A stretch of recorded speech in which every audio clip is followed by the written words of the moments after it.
Nevada contre USC, prédiction de choix pour le football universitaire, 2 septembre 2023. Nevada chez USC, 18h30. Ken Wilson entame sa deuxième saison en tant qu'entraîneur-chef de Nevada. Les Wolfpack ont terminé à 2-10 l'année dernière et ramènent 6 titulaires en attaque et 8 en défense. Leur attaque a chuté en 2022 en marquant en moyenne 18,8 points et en parcourant 305 yards par match. En défense, l'équipe a concédé en moyenne 31 points et 396 yards par match. Les 3 porteurs de ballon des Wolfpack ont quitté le programme, de même que 2 de leurs 3 meilleurs receveurs. Le transféré de Colorado, Brandon Lewis, se dispute la position de quart arrière titulaire avec le titulaire de retour Shane Illingworth. 3 titulaires reviennent à la ligne offensive avec de l'expérience à la ligne défensive.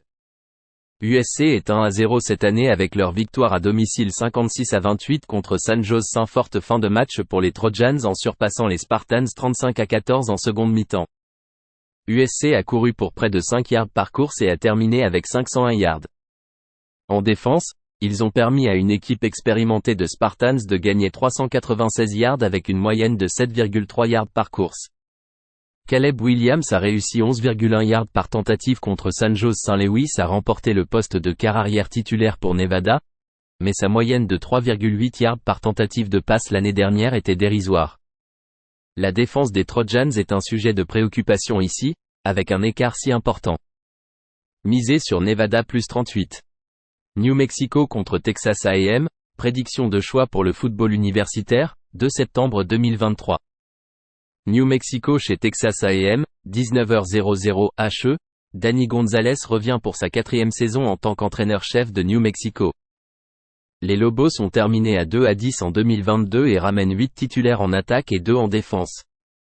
New Mexico n'a marqué que 13,1 points et a parcouru 229 yards par match. En défense, ils ont limité les adversaires à 26 points et 360 yards par match.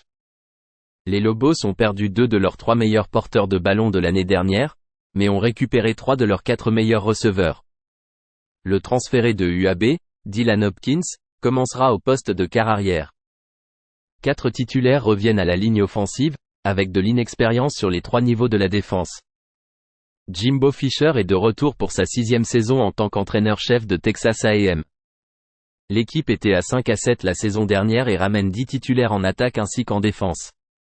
Ils n'ont marqué que 22,8 points et ont parcouru 361 yards par match. En défense, ils ont limité les adversaires à 21,2 points et 365 yards par match. Les Aggies perdent leur meilleur porteur de ballon, mais ont leurs 4 meilleurs receveurs de retour. Le sophomore Connor Wegman commencera au poste de quart arrière. Les 5 titulaires de la ligne offensive sont de retour, et l'expérience est présente sur les 3 niveaux de la défense. Une forte pression sur Fisher, donc ne vous attendez pas à ce que les Aggies lèvent le pied de l'accélérateur. Une équipe de Power 5 avec beaucoup d'expérience affronte une équipe de mid-major sans expérience en défense. Misez sur Texas A&M-38. Texas State contre Baylor, prédiction de choix pour le football universitaire, 2 septembre 2023. Texas State chez Baylor, 19h00 HE, GJ. Keene entame sa première saison en tant qu'entraîneur-chef de Texas State. Les Bobcats ont terminé à 4-8 en 2022 et ramènent 7 titulaires en attaque et 4 en défense. Ils n'ont marqué que 21,1 points et ont parcouru 325 yards par match l'année dernière. En défense, l'équipe a limité les adversaires à 26,3 points et 361 yards par match. Ils retrouvent leurs 4 meilleurs porteurs de ballon et 2 de leurs 3 meilleurs receveurs.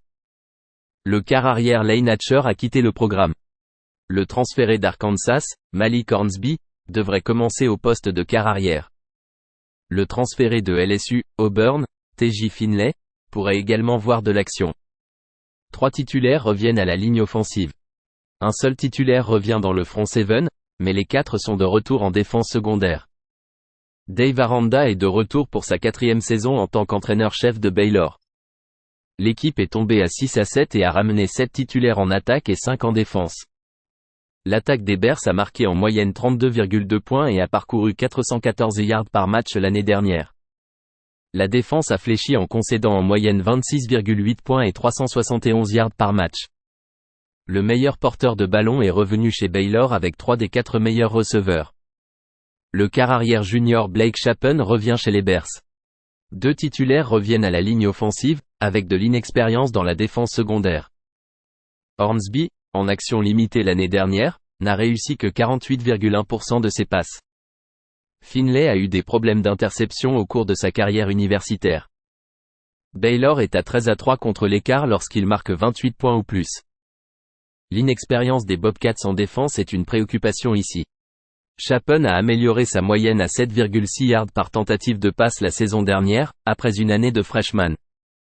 Misé sur Baylor -27,5. UTSA contre Houston, prédiction de choix pour le football universitaire, 2 septembre 2023. UTSA chez Houston, 19h00 HE. L'entraîneur-chef Jeff Traylor est de retour pour sa 4e année à UTSA. Les Roadrunners ont terminé à 11-3 en 2022 et ramènent 8 titulaires en attaque et 8 en défense. Ils ont participé à 3 bowl games consécutifs. L'attaque a marqué en moyenne 37 points et a parcouru 476 yards par match. En défense, l'équipe limite les adversaires à 26 points et 388 yards par match. 2 de leurs 3 meilleurs porteurs de ballon sont de retour, ainsi que 4 de leurs 5 meilleurs receveurs. Le quart arrière titulaire Frank Harris est de retour pour sa dernière saison. 3 titulaires reviennent à la ligne offensive, avec les 2 tacles en première année en tant que titulaires. UTSA est expérimenté en défense, que ce soit à la ligne ou dans la défense secondaire. Dana Holgorsen est de retour pour sa 5e saison en tant qu'entraîneur-chef de Houston. Les Cougars ont terminé à 8-5 en 2022 et ont ramené 5 titulaires en attaque et 7 en défense. Houston a marqué en moyenne 36 points et a parcouru 456 yards par match la saison dernière. La défense a sous-performé en concédant en moyenne 32 points et 422 yards par match. Ils retrouvent leurs 2 porteurs de ballon mais perdent leurs 2 meilleurs receveurs. Le quart arrière Clayton Tune a réussi à se faire une place dans l'effectif des Arizona Cardinals en NFL. Le transféré de Texas Tech, Donovan Smith, devrait commencer au poste de quart arrière. Les Cougars ont 3 linemen offensifs de retour cette année, avec de l'expérience dans le front seven en défense.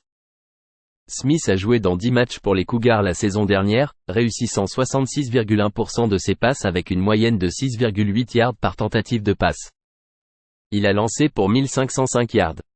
La défense de Houston est une préoccupation ici. Les 2 attaques devraient briller dans ce match. Misez sur UTSA et Houston avec plus de 59,5 points. Washington State contre Colorado State, prédiction de choix pour le football universitaire, 2 septembre 2023. Washington State chez Colorado State, 19h00 HE. Jake Dickert en est à sa 3e saison en tant qu'entraîneur-chef de Washington State. L'équipe a terminé à 7-6 et ramène 7 titulaires en attaque et 5 en défense. L'attaque des Cougars a marqué en moyenne 26 points et a parcouru 361 yards par match en 2022. Leur défense a concédé en moyenne 23 points et 402 yards par match. Washington St a ses 5 meilleurs porteurs de ballon de retour, mais perd 4 de leurs 4 meilleurs receveurs. Le quarterback junior Cameron Ward revient sous le centre. 4 titulaires reviennent à la ligne offensive, mais l'équipe manque d'expérience dans le front seven en défense. Jay Norvell est de retour pour sa 2e saison en tant qu'entraîneur-chef de Colorado St. L'équipe a terminé à 3-9 l'année dernière et a ramené 7 titulaires en attaque et 8 en défense. L'attaque de Washington St. a chuté à une moyenne de 13,2 points et a parcouru 286 yards par match. Ils ont couru pour seulement 2,8 yards par course. En défense, les Cougars ont limité les adversaires à 26,9 points et 355 yards par match. Le meilleur porteur de ballon revient, tout comme leurs 2 meilleurs receveurs. Le quarterback sophomore Clay Millen revient. 3 titulaires reviennent à la ligne offensive, mais les 2 tacles sont en première année en tant que titulaires. La défense secondaire des Rams revient avec tous les titulaires. Ward a été efficace sous le centre pour Washington State l'année dernière en réussissant 64,4% de ses passes avec une moyenne de 6,5 yards par tentative. Il a marqué 23 touchdowns et 9 interceptions. Clay Millen, lorsqu'il a été inséré sous le centre l'année dernière, a été efficace en réussissant 72,2% de ses passes avec une moyenne de 8,2 yards par tentative de passe en 10 matchs. Millen a été souvent saqué l'année dernière. L'exactitude de Millen et l'expérience défensive des Rams sont encourageantes.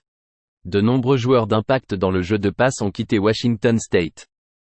Misez sur Colorado State +11.